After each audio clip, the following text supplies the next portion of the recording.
Hello दोस्तों, आप सभी का द बुद्धा कोचिंग इंस्टीट्यूट में स्वागत है। जैसा कि मैंने आपको कोर्स का टॉपिक पढ़ाया था, तो अब कोर्स का टॉपिक के संभावित प्रश्न जो PYQ हैं वो मैं अब सॉल्व कराता हूं।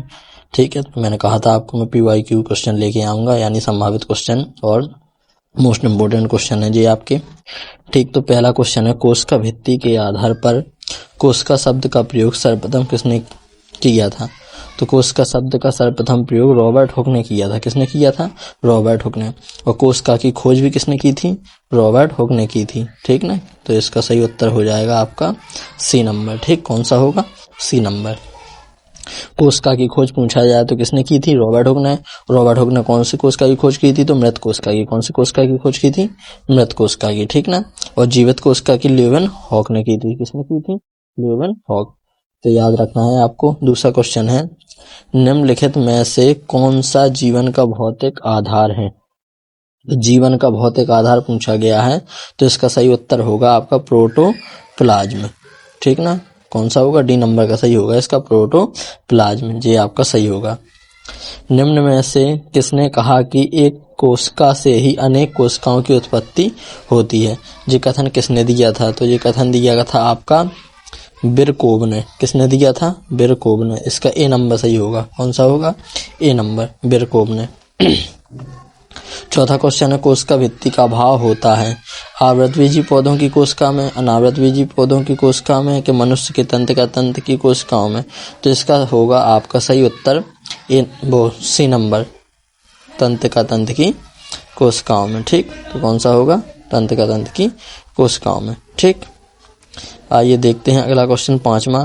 तुलनात्मक रूप से बड़े आकार की धानियां पाई जाती हैं। किसमें पाई जाती हैं?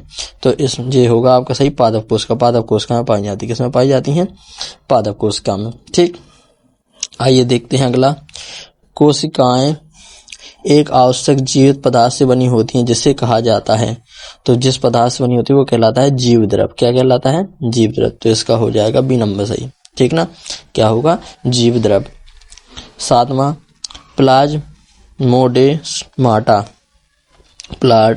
प्लाज्मोडेस्माटा का कार्य है, तो इसका कार्य होता है, ये होगा आपका सही इसका सी नंबर का, एक कोशिका को दूसरी कोशिका से जोड़ना। इसका कार्य क्या होता है? एक कोशिका से दूसरी कोशिका को जोड़ना होता है। तो सी नंबर सही होगा इसका। कौन सा? C number. ठीक, तो देखते हैं आठवां क्वेश्चन। तो आठवां क्वेश्चन है आपका, आठवें क्वेश्चन में कह रहा है वो, निम्नलिखित में से कौन प्रोकैरियोटिक कोशिका का उदाहरण है? तो ये होगा आपका नीला हरा शैवाल। ये प्रोकैरियोटिक कोशिका का उदाहरण है। ठीक ना, क्या होगा? प्रोकैरियोटिक कोशिका। तो आइए देखते हैं नौवां क्वेश्चन, पादप कोशिका जंतु कोशिका से भिन्न है क्योंकि पादप कोशिका में पाई जाती है। तो मैंने बोला था पादप कोशिका में क्या पाई जाती है? कोशिका भित्ति पाई जाती है, जंतु कोशिका में नहीं पाई जाती है। ठीक, तो इसका सही होगा सी नंबर। ठीक, कौन सा होगा? C number. तो 9वें का आपका सी सही होगा। 10वें में क्या लिखा हुआ है देखिए, कोशिका के अंदर अनुवांशिक सूचना का प्रभाव किसके द्वारा होता है? तो ये होता है आपका DNA के द्वारा। ठीक ना, किसके द्वारा? DNA के द्वारा। अगर DNA का फुल फॉर्म पूछा जाए तो डीऑक्सीराइबो न्यूक्लियक अम्ल। डीऑक्सीराइबो न्यूक्लियक अम्ल। ठीक ना, तो ये इसका फुल फॉर्म होता है। ठीक है, डीऑक्सीराइबो न्यूक्लियक अम्ल। और RNA का तो राइबो न्यूक्लियक अम्ल। ठीक ना, और इन DNA और RNA के बारे में हम पढ़ेंगे अगली क्लास में, आगे पढ़ना है हमें। जो तो क्वेश्चन इसमें आ गया है तो हमने बता दिया है। आइए 11वां क्वेश्चन लिखा है, एक मानव के अंदर की कोशिका में गुणसूत्रों की संख्या होती है।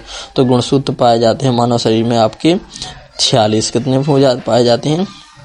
46। अगर जोड़ा में पूछा जाएगा तो आपका 23 जोड़ा आएगा। ठीक है ना, लेकिन जब उसने संख्या दी है तो इसका डी नंबर होगा 46। कौन सा होगा? 46। ठीक, तो आइए देखते हैं अगला, मनुष्य के शरीर में पाई जाने वाली सबसे लंबी कोशिका का नाम? तो सबसे लंबी कोशिका है आपकी तंत्रिका कोशिका। कौन सी है? तंत्रिका कोशिका। सी नंबर होगा इसका सही। 12वें का क्या हो जाएगा? सी नंबर सही। निम्नलिखित में से सूक्ष्मतम कोशिका कौन सी है।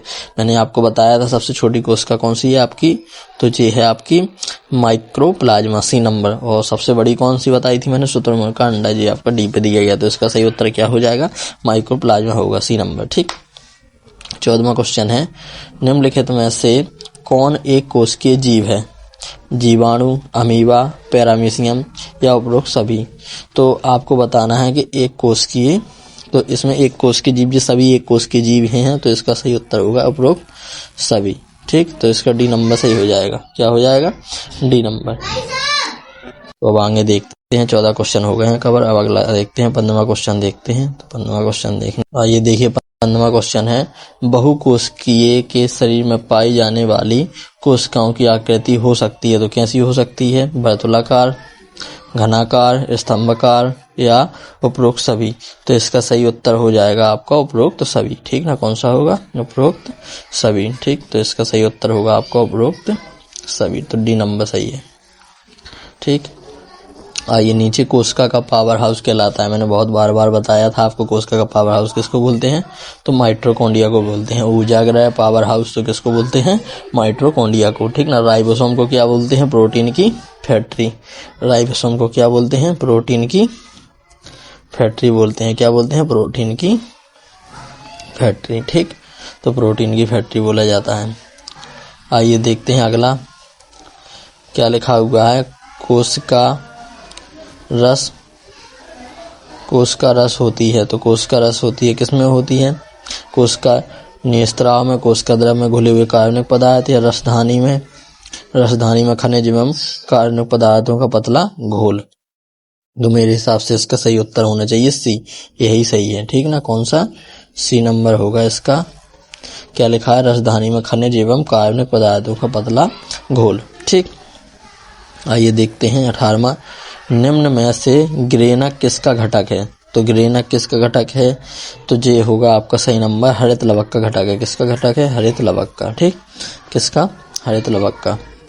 अगुणित गुणसूत्र संख्या नहीं होती है, शुक्राणु में, प्राथमिक शुक्र कोशिका में, शुक्राणु पूर्व तथा शुक्राणु में, या उपरोक्त सभी। तो इसका सही उत्तर हो जाएगा आपका बी नंबर। कौन सा होगा, बी नंबर, प्राथमिक शुक्र कोशिका में। ठीक, प्राथमिक शुक्र कोशिका में। तो 20वां क्वेश्चन क्या है, जिस कोशिका का आयत सूत्री विभाजन होता है उसे कहा जाता है, आयत को बताइए तो क्या कहा जाएगा। तो इसको आयत सूत्री कोशिका कहा जाएगा, क्योंकि नाम ही में स्पष्ट दिया गया है आयत सूत्री विभाजन, तो आयत सूत्री कोशिका भी कहेंगे। ठीक, तो देखते हैं आगे। अब देखना है 21वां क्वेश्चन। तो 21वें क्वेश्चन में क्या लिखा हुआ है, प्रोकैरियोटिक होता है, तो कैसा होता है, सबसे अधिक बहुकोश के जीव, एक कोश के जीव, ऐसी जीवित कोशिका जिसके केंद्रक में झिल्लीबद्ध नहीं होता, या मांसल खाद्य फल। तो इसका सही उत्तर हो जाएगा आपका 21वें का, तो इसका सी नंबर होगा, ऐसी जीवित कोशिका जिसके केंद्रक में झिल्लीबद्ध नहीं होता है। तो इसका कौन सा होगा, आपका सी नंबर होगा। ठीक, कौन सा होगा, सी नंबर। आइए 22वां देखते हैं, नई कोशिकाओं के बनने से संबंधित मुख्य ऊतक हैं, तो इसमें कौन सा होगा, तो इसका सही उत्तर हो जाएगा आपका, तो ए नंबर मेरे हिसाब से इसका सही है। कौन सा है, विभज्योतक ऊतक, तो ए नंबर इसका बिल्कुल राइट है। ठीक, आइए देखते हैं, क्रोमोसोम सर्वप्रथम किसने दिया था। ठीक, तो क्रोमोसोम मतलब क्रोमोसोम की खोज के बारे में पूछा गया है कि सर्वप्रथम क्रोमोसोम किसने दिया था। तो इसका सही उत्तर हो जाएगा आपका, ये होता है वोल्डेयर। क्या होता है, वोल्डेयर। तो ये सही उत्तर होगा इसका ए नंबर, वोल्डेयर। ठीक, 24वां क्वेश्चन क्या लिखा है, यूकैरियोटिक जीवों में आनुवांशिक पदार्थ होता है। तो 24वां क्वेश्चन होगा आपका ए नंबर होगा इसका सही उत्तर, गुणसूत्रों के रूप में। क्या होगा, गुणसूत्रों के रूप में। 25वां क्वेश्चन लिखा है, निम्नलिखित में से कौन कौन कोशिकांग पादप कोशिकाओं में पाई जाती है। तो पादप कोशिका में क्या क्या पाया जाता है, कोशिका भित्ति भी पाई जाती है, कोशिका झिल्ली भी पाई जाती है, और धानियां भी पाई जाती है। धानियां मतलब रिक्तिकाएं यानी। तो इसका सही उत्तर हो जाएगा आपका डी नंबर। कौन सा होगा, डी नंबर। तो इस प्रकार से हमने 25 क्वेश्चन आपके कवर किए हैं, जो मोस्ट थे यहाँ से क्वेश्चन उठेंगे। लेकिन मैं आपको फिर भी बता दूं, तो आपको इम्पोर्टेंट मैंने बताया था कहाँ कहाँ से क्वेश्चन उठना है। मैंने जब क्लास में आपको बता चुका हूँ मैं कि आपको माइटोकॉन्ड्रिया को अच्छी तरह से पढ़ना है, कोशिका की खोज पढ़नी है, मृत और जीवित दोनों, ठीक ना, लाइसोसोम के बारे में पढ़ना है, गोल्जी काय के बारे में पढ़ना है, राइबोसोम के बारे में पढ़ना है। तो ये बहुत ही इंपॉर्टेंट क्वेश्चन है, ठीक ना। और जो इंपॉर्टेंट क्वेश्चन बनने थे वो मैंने यहाँ से 25 क्वेश्चन एक कवर करा दिए, ठीक ना। इस प्रकार से कोर्स का टॉपिक से आपके क्वेश्चन बाहर नहीं जाएंगे, ठीक ना। तो कोर्स का टॉपिक यहाँ पे अब समाप्त होता है प्रीवियस ईयर के क्वेश्चन समेत, ठीक ना। जो मोस्ट इंपॉर्टेंट क्वेश्चन है आपकी, तो आपको इनको कवर करना है, वो आप लोग इसको नोट भी कर लेना, ठीक। नोट करके उसी जो पहला टॉपिक आपने पढ़ा है कोर्स का, उसी के साथ में नोट कर लेना। अगला टॉपिक हम लेके आएंगे, अब विटामिन पढ़ेंगे। क्या पढ़ेंगे? विटामिन। तो विटामिन के बारे में पढ़ेंगे, या विटामिन पढ़ लेंगे या फिर खोजकर्ता वगैरह पढ़ लेंगे, ठीक ना। बायोलॉजी के जितने भी खोजकर्ता हुए हैं उनको पढ़ लेंगे। तो देख लेंगे जो भी टॉपिक होगा अगला देखूंगा, ठीक। तो या तो आपका विटामिन होगा या फिर खोजकर्ता वाला टॉपिक होगा, ठीक। तो मिलते हैं अगली क्लास में, जब तक के लिए आप बने रहिए the coaching institute by Pradeep sir के साथ, ठीक। मिलते हैं अगली क्लास में अच्छे कंटेंट के साथ और अच्छी तैयारी के साथ। सभी लोग जोरदार एवं अच्छे से तैयारी करते रहिए और द कोचिंग इंस्टीट्यूट के साथ जुड़े रहिए। अपने दोस्तों यारों के साथ क्लास को शेयर कीजिए, ठीक। धन्यवाद।